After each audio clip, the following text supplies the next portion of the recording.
10th ஸ்டாண்டர்டில் உள்ள economy unit 1 GDP growth and introduction தான் பார்க்க போகிறோம். ஜிடிபி அப்படின்னா என்ன அப்படின்னா consumption plus investment plus government expenditure plus export minus import. GNB cross national product அப்படின்னா என்னென்னா GDP plus net factor income from abroad. அதுக்கப்புறம் என்என்பினா அதே ஜிஎன்பி தான் டிப்ரிஷியேஷன் மைனஸ் பண்ணி. அதுக்கப்புறம் இது நெட் டொமஸ்டிக் ப்ராடக்ட் அப்படின்னா என்னென்னா ஜிடிபியிலேருந்து டிப்ரிஷியேஷன் மைனஸ் பண்ணுறது. நெக்ஸ்ட்டு பார்த்தோம் அப்படின்னா பெர் கேபிட்டா இன்கம். இது வந்து நேஷனல் இன்கமில் வந்து பாப்புலேஷனால் டிவைட் பண்ணோம் அப்படின்னா நமக்கு வந்து கிடச்சிரும். இதை வந்து முன்னாடியே தாதாபாய் நவ்ரோஜி வந்து சொல்லியிருக்காங்க அவங்க புக்கில் poverty and un-British rule of India. அதுக்கப்புறம் பர்சனல் இன்கம் டிஸ்போசபிள் இன்கம்னு ரெண்டு இருக்குது. டேக்ஸோடு சேர்ந்து வந்தால் பர்சனல் இன்கம், டேக்ஸை மைனஸ் பண்ணால் அது டிஸ்போசபிள் இன்கம். ஜிடிபியை 3 வகையாக கால்குலேட் பண்ணலாம். Expenditure approach, income approach, value added approach. இதில் வந்து அப்படியே நம்ம ஜிடிபி கால்குலேஷன் தான். இன்கம் அப்ரோச்னா ஒவ்வொரு தனிநபரோட இன்கமையும் யூஸ் பண்ணுவாங்க. வேஜஸ், ரெண்ட்டு, இன்ட்ரெஸ்ட், ப்ராஃபிட் அப்படின்னு. வேல்யூ ஆடட் அப்ரோச்சில் வந்து என்னென்னா இன்டர்மீடியட் ப்ராடக்ட்ஸோட வேல்யூ எல்லாத்தையும் சேர்த்து மொத்தமாக ஆட் பண்ணும்போது ஃபைனல் நம்ம இது கிடச்சிரும். இது ஜிடிபி சிக்னிஃபிகன்ஸ் லிமிடேஷன்ஸு.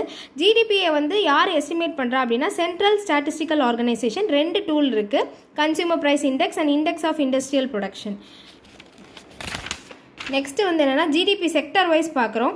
ப்ரைமரி செக்டர் எவ்வளவு, செகண்டரி செக்டர் எவ்வளவு, டெர்ஷரி செக்டர் எவ்வளவு, 2023 எவ்வளவு, 4 எவ்வளவு, 5 எவ்வளவு அப்படின்னு. ரியல் ஜிடிபியும் நாமினல் ஜிடிபிக்கும் என்ன வித்தியாசம் அப்படின்னா இதை வந்து இன்ஃப்ளேஷனுக்கு வந்து நம்ம அட்ஜஸ்ட் பண்ணுவோம். இது வந்து கரண்ட் மார்க்கெட் ப்ரைஸில் அப்படியே இருக்கும். ஸோ இதுதான் நெஜ ஜிடிபி. அப்புறமா கிராஸ் வேல்யூ ஆடட் அப்படின்னா என்ன அப்படின்னா சப்சிடி. இப்போ வந்து ஜிடிபியோட சப்சிடியை ஆட் பண்ணிவிட்டு டைரக்ட் டேக்ஸை மைனஸ் பண்ணிவிடுவோம், அவ்வளோதான்.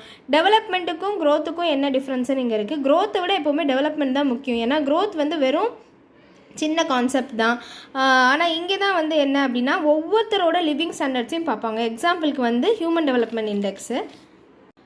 ஹியூமன் டெவலப்மெண்ட் இண்டெக்ஸ் வந்து 1990 மஹ்பூப் உல் ஹக் வந்து பாகிஸ்தான் எக்கனாமிக்ஸ் தான் இன்ட்ரடியூஸ் பண்ணாங்க. இதில் வந்து living standard of people, life expectancy, adult literacy இது எல்லாமே யூஸ் பண்ணுறாங்க.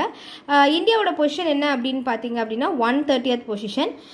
அதுக்கப்புறமா வந்து என்ன அப்படின்னா கிராஸ் நேஷனல் ஹாப்பினஸ். இது வந்து யார் கண்டுபிடிச்சானா ஜிக்மே சிங்கே 1972. இது வந்து எல்லாரும் ஹாப்பியாக இருக்கணும் அப்படிங்கிறதுக்காக. எக்கனாமிக் பாலிசியை நம்ம 3 டிவைட் பண்ணுறோம். என்னெல்லாம்னா agricultural policy, industrial policy, economic policy அப்படின்னு. இதில் வந்து நிறைய price policy, land reforms, green revolution, irrigation, food அந்த மாதிரி வரும். இண்டஸ்ட்ரியலில் பார்த்திங்கன்னா large scale, small scale, labour policy, price அந்த மாதிரி வரும். எக்கனாமிக் பாலிசியில் மெயினாக நம்ம பார்க்குறது LPG reforms 1991, liberalisation, privatisation, globalisation. So இந்த யூனிட்டை நம்ம 3 மினிட்ஸ்க்குள்ளே முடிச்சாச்சு. அவ்வளோதான். பை.